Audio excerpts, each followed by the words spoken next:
સુરતની સુરત મેઘરાજાએ બગાડી છે ત્યારે શહેરના સરથાણા વિસ્તારમાં અનોખી ઘટના બની। મેઘરાજા લગ્નમાં વિઘ્નરૂપ બન્યા।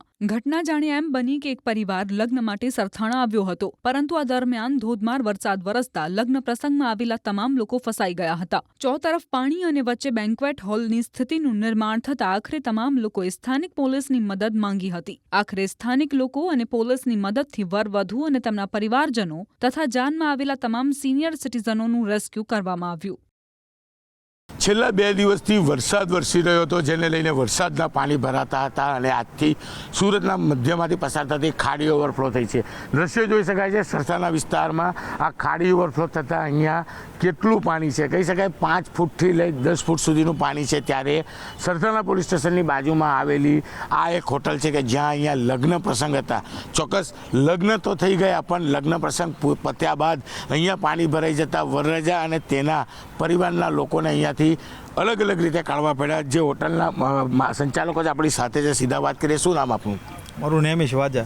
નેમિશભાઈ, શું સ્થિતિ હતી કાલે? પ્રસંગ હતો, કેવી રીતે બધાને કાઢવામાં આવ્યા? કારણ કે પાણી અહીંયા વધારે છે। સ્થિતિ તો એમ હતી કે લગ્ન ચાલુ થયા અરાઉન્ડ 1-1.5 વાગ્યા બાજુ, પછી ધીમે ધીમે પાણી ભરાવાનું ચાલુ થયું। 3-4 વાગ્યા એટલે પાણી ભરાઈ ગયું। પછી લગ્ન તો પતી ગયા હતા, મહેમાન હતા 100-150 તેને બહાર તો કાઢવા।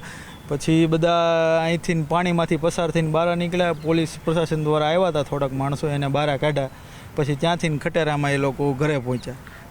લગ્ન કરવા ક્યાંથી આવેલા હતા અને સુરતના જ હતા। કેટલી મુશ્કેલીઓ પડી? મુશ્કેલીઓ તો 3-4 કલાક એ લોકોને અહીં રહેવું પડ્યું પાણીના કારણે।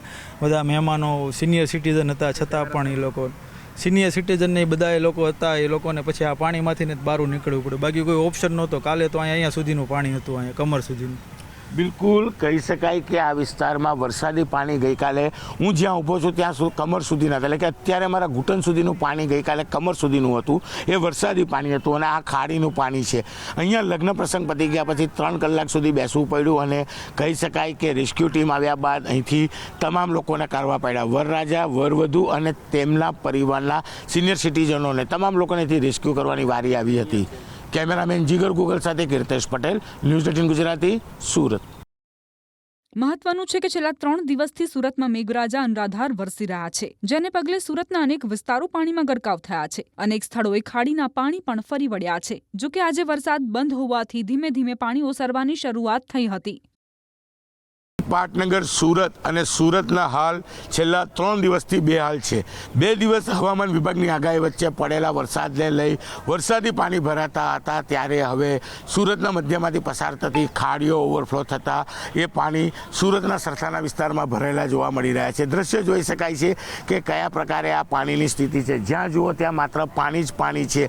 પાણી હજુ પણ 24 કલાક સુધી અહીંયા રહે તેવી શક્યતાઓ છે। જે પ્રકારે આ પાણી છે, પાણીમાં આગળ જતાં પાણી લેવલ વધી રહ્યો છે, પાણીનો ફ્લો વધી રહ્યો છે અને સુરતનું સરથાણા વિસ્તાર હોય, સીમાડા હોય કે સનિયા અહેમદ હોય, તમામ જગ્યા પર આ જ પ્રકારે નજારો જોવા મળે છે। ચારે તરફ માત્ર પાણી જ પાણી છે, જેને લઈને સુરતના જનજીવનને મોટી અસર જોવા મળી રહી છે। કેમેરામેન જીગર ગુગલ સાથે કીર્તેશ પટેલ, ન્યૂઝ 18 ગુજરાતી, સુરત।